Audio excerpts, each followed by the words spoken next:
because when you're when you're in a situation that's tumultuous, which I've had in my life, uh, I can't say at that particular time that I felt that God didn't love me, but I just felt a feeling of kind of sadness. Why is this happening to me? And but but he always gave me that. I think he gave me the gift of perseverance at a very young age because there was nobody there for me, you know?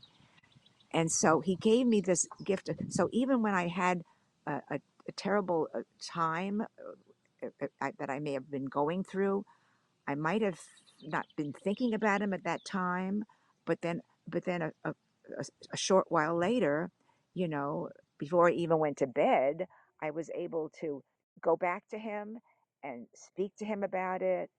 And so it's all about perseverance, you know? So, so I was able to get through those difficult times. And then I would offer them up. The Lord taught me that I can, you know, unite my sufferings with His sufferings. I might not have thought of it at the particular time, but after it was all over, before I went to sleep, I could say, "All right, Lord, I unite this difficulty, this problem to You," which was really because I didn't hear Him at that particular time, you know.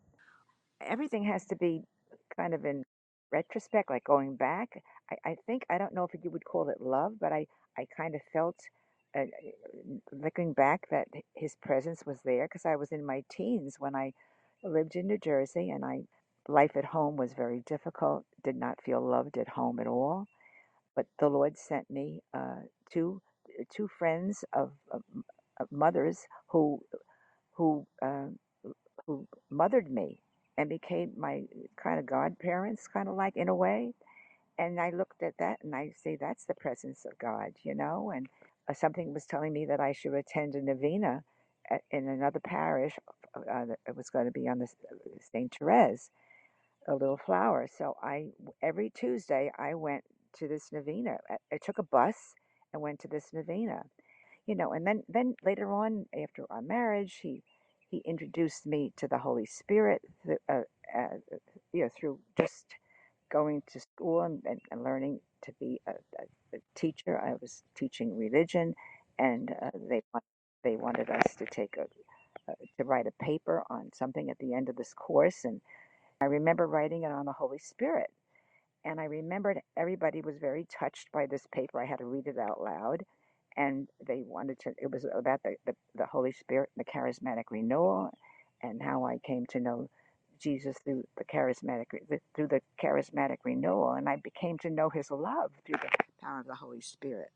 And so all of this has been the love of God, the presence of God in my life. It's been, you know, to pinpoint one time is hard, but to look back and see, oh, he was present with me in all of these situations and how he loved me. It was overwhelming, you know, just the overwhelming feeling of his presence and knowing that I can depend upon him, that I don't have to, that he will be there to give me the support that I need, the guidance that I need. But I just felt like getting feeling the Holy Spirit in my life was filling me with this love that just guided me, and I didn't have to be. It was almost like if I can abandon myself to Him, He would take over my life, you know. And that's what I'm still working on that, abandoning everything to the Lord. But that's how I feel His loving presence. He's there beside me. I can feel Him, you know, not all the time, but but often. Well, today was when it was so beautiful. I mean, when I came in tired from my walk. I'm going to be 86 in a couple of weeks, and I was really tired. And I just said, I just have to sit down. It was like the Lord was telling me, sit down with me, you know, just be with me. And so I sat down and I just said, all right, Lord, I'm being with you. And then all of a sudden I got plagued with, you know, with distractions. And I said, Lord, please get rid of these distractions, you know. And and then I was able to. offer up the distractions to the Lord, because He reminded me that's something I can do.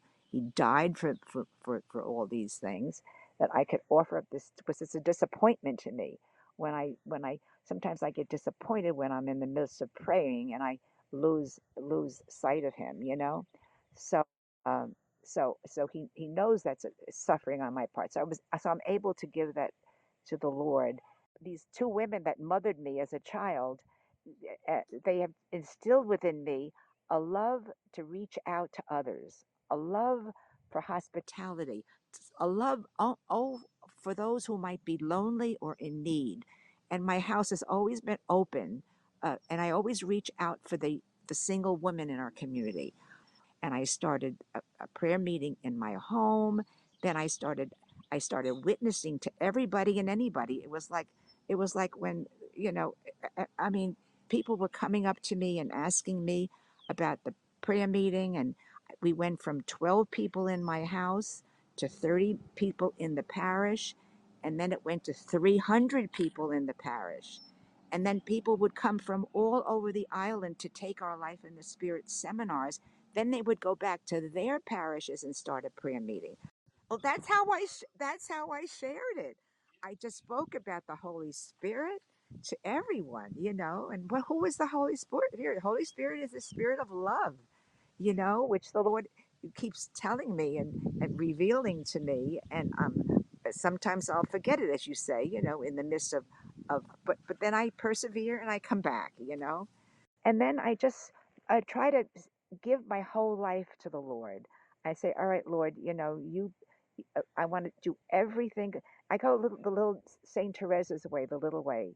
I say, Lord, I can't do great things, but I'm going to try to do every little thing that I do.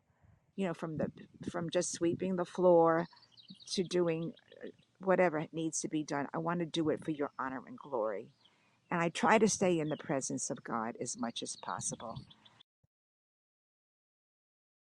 How he loves me so very much. It's just beautiful.